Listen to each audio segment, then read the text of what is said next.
Hello everyone, so we are discussing important MCQs for UGC NET Computer Science Part 7।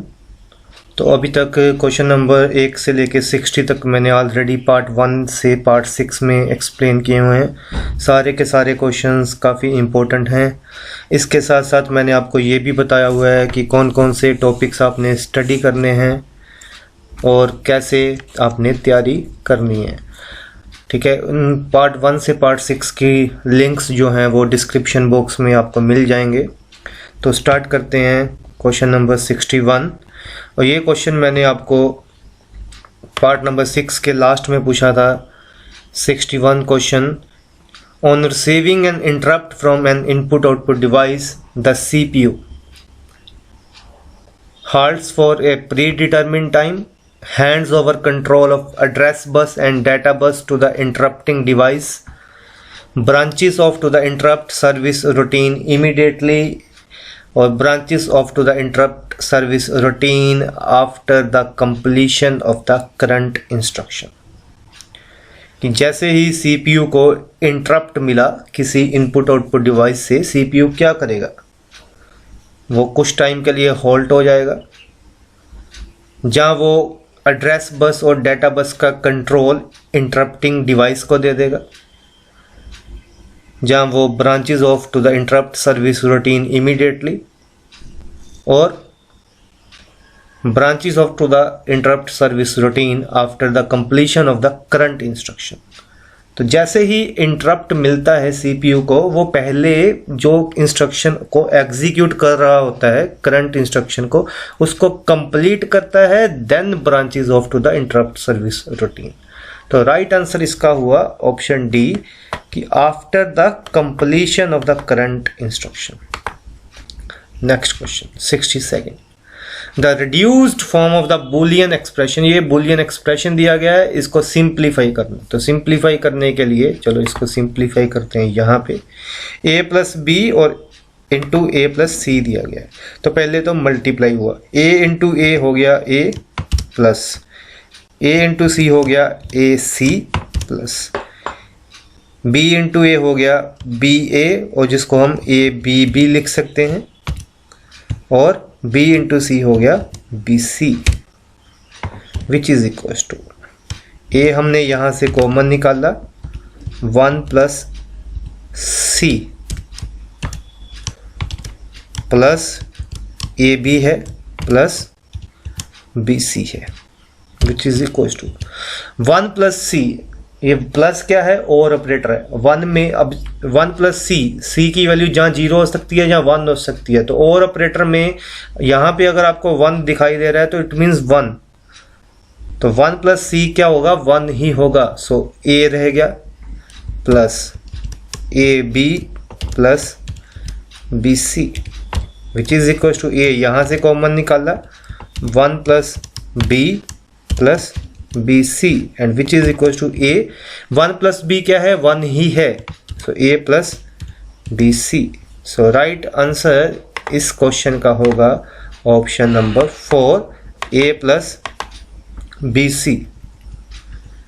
Which of the following operation represents the machine cycle. Machine cycle को कौन सा operation represent करता है? तो fetch, execute, decode, store.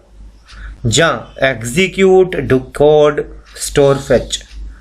जहाँ decode, fetch, store, execute.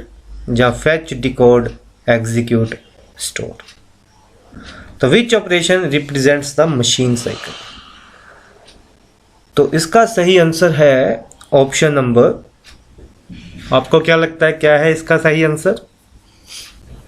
Yes, इसका सही answer है ऑप्शन नंबर 4। पहले इंस्ट्रक्शन होगी फैच,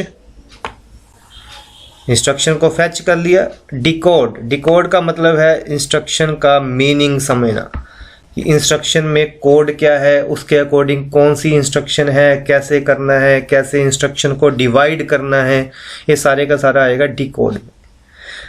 तो फैच हो गई, मतलब मेमोरी में आ गई, उसको डिकोड किया, उसको इंस्ट्रक्शन को डिवाइड करके देखा कि इंस्ट्रक्शन कोड क्या है, कैसे इंस्ट्रक्शन को एग्जीक्यूट करवाना है, ये सारा मीनिंग समझा उसका। उसके बाद इंस्ट्रक्शन को किया एग्जीक्यूट, और एग्जीक्यूट करने के बाद जो भी उसका रिजल्ट आया उसको स्टोर कर दिया। तो this is the exact cycle, fetch, decode, execute and store. Next, in computers subtraction is carried out generally by. Computers में सब्सट्रैक्शन कैसे होती है?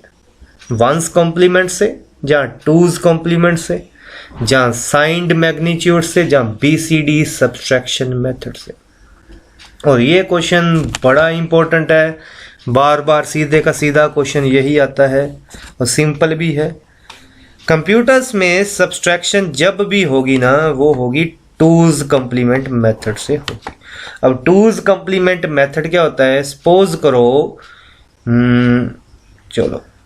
करो ये एक बाइनरी नंबर है 1010, ठीक है, और इसको पहले टूज कॉम्प्लीमेंट कैसे निकालते हैं? इसका पहले वंस कॉम्प्लीमेंट निकालेंगे। वंस कॉम्प्लीमेंट मतलब जो 1 है 0 कर दो, जो 0 है वो 1 कर दो, और इसके बीच में हम ऐड करेंगे, प्लस करेंगे किसको? 1 को। तो ये हमारा वंस कॉम्प्लीमेंट है, और जब हमने +1 किया तो ये हो गया हमारा टूज कॉम्प्लीमेंट। ये है वंस कॉम्प्लीमेंट, और ये है हमारा टूज कॉम्प्लीमेंट। तो सब्ट्रैक्शन जो होती है वो होती है टूज कॉम्प्लीमेंट मेथड के साथ। Next, a group of bits that tells the computer to perform a specific operation. अभी मैंने थोड़ी देर पहले इंस्ट्रक्शन डिकोड की बात की, तो इंस्ट्रक्शन के अंदर उसका कुछ पार्ट जो होता है, ग्रुप ऑफ बिट्स, जो कंप्यूटर को बताती है कि कौन सा ऑपरेशन परफॉर्म करना है, उसको हम क्या बोलते हैं? इंस्ट्रक्शन कोड बोलते हैं, जहाँ माइक्रो ऑपरेशन बोलते हैं, जहाँ अक्यूमुलेटर, जहाँ रजिस्टर।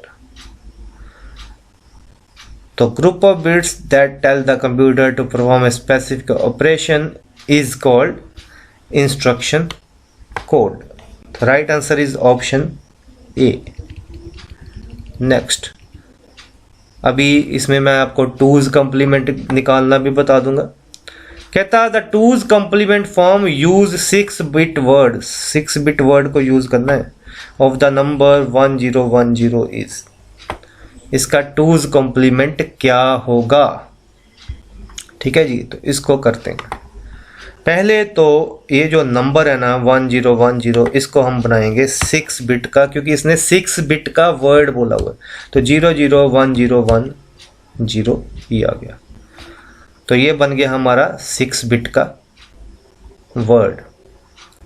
अब इसका हम करेंगे वंस कॉम्प्लीमेंट, तो 0 को 1 कर देते हैं और 1 को 0 कर देते हैं, और इसमें हम ऐड करेंगे, मैंने पहले बताया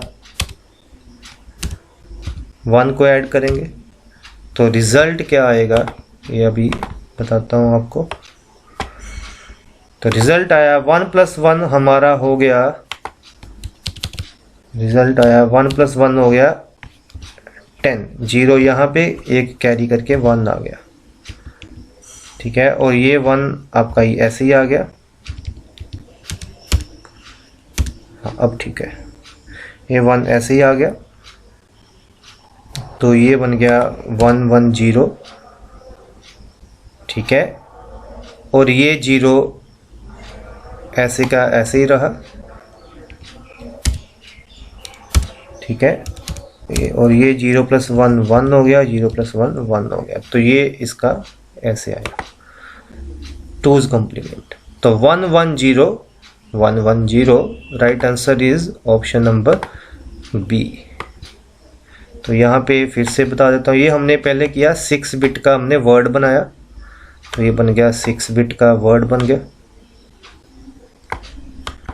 ठीक है, और ये हमने निकाला वंस कॉम्प्लीमेंट, और जब हमने +1 ऐड किया तो ये हमारा बन गया टूज कॉम्प्लीमेंट। तो राइट आंसर बन गया option number B. Next, the maximum addressing capacity of a microprocessor which uses 32 bit address base.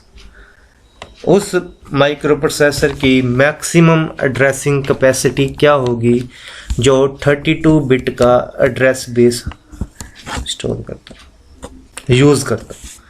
Option A 64K, option B 4GB, option C both, option D none of this. तो अब ये simple है, 2⁻32 आ जाएगा क्योंकि address bit कितना है, ये address bit है हमारा 32 बिट का, तो ये आ गया 2 कितना 32। इसको हम ब्रेक करके लिख देते हैं, इसको हम लिखते हैं 2 इंटू 2 कितना 30। ठीक है, 2 हो गया हमारा 4 और 2 क्या होता है ये आपने याद रखना है, वैसे सिंपल है। 2 होता है, देखो बच्चे 2 होता है KB, 2 कितना होता है KB, और 2 कितना होता है 2 होता है हमारा MB। ठीक है, 2 कितना होता है MB होता है, और 2 कितना होता है 2 होता है हमारा GB। ठीक, तो ये बन गया GB, तो ये बन गया 4 कितना GB। सो 4 GB इसका राइट आंसर हो गया क्वेश्चन नंबर 67 का।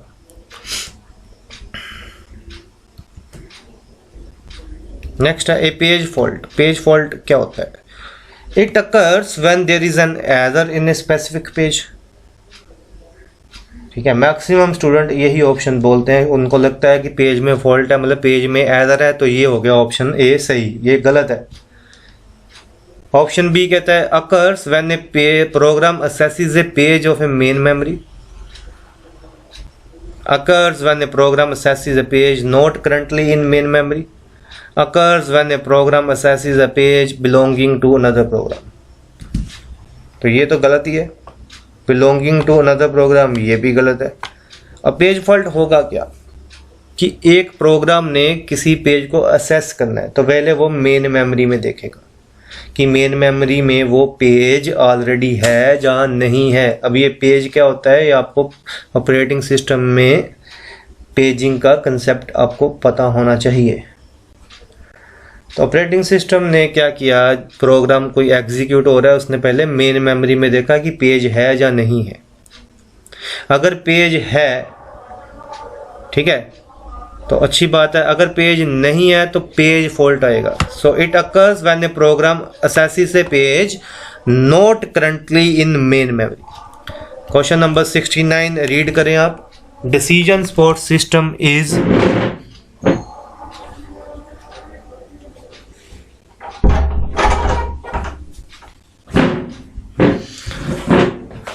It is a family of relational database management systems marketed by IBM.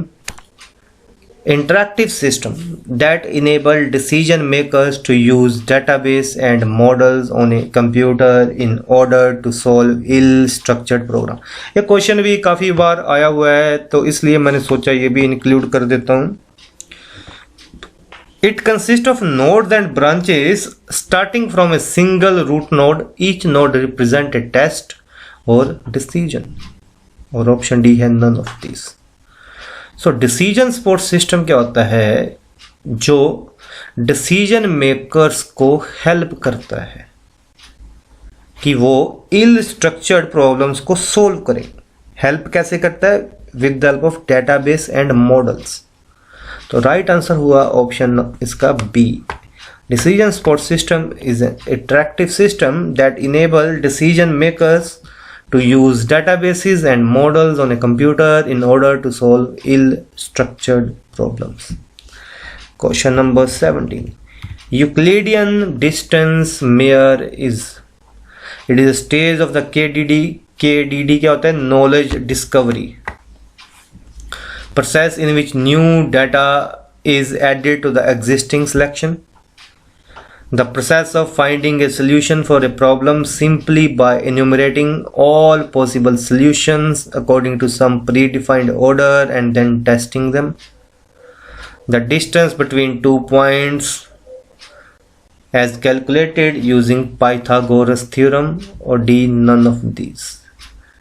Euclidean distance mayor होता है the distance between 2 points as calculated using the Pythagoras theorem। ठीक है, ये clustering में यूज होता है, जिसमें हम देखते हैं कि कोई पॉइंट किस क्लस्टर के नियर है तो डिस्टेंस निकाला जाता है। ठीक है, मशीन लर्निंग में ये चीज़ यूज होती है, Euclidean distance. Next question number 71, इसका आंसर आपको नेक्स्ट सीरीज में बताऊंगा। इसका आंसर अगर आपको पता है तो कमेंट करके जरूर बताएं। क्वेश्चन है which of the following statement is false. HTTP runs over TCP। HTTP describes the structure of web pages। HTTP allows information to be stored in URL। HTTP can be used to test the validity of hypertext link। Options चारों हैं आपके पास, इसका answer जरूर comment करके बताएं। तो I hope आपको ये क्वेश्चंस काफ़ी बढ़िया लगे होंगे। कोई सजेशन, कोई टॉपिक डिस्कस करना चाहते हो तो कमेंट में ज़रूर बताएं। इसका आंसर कमेंट में ज़रूर बताएं। इसका आंसर आपको मैं नेक्स्ट पार्ट में बताऊंगा। Thank you for watching, all the best.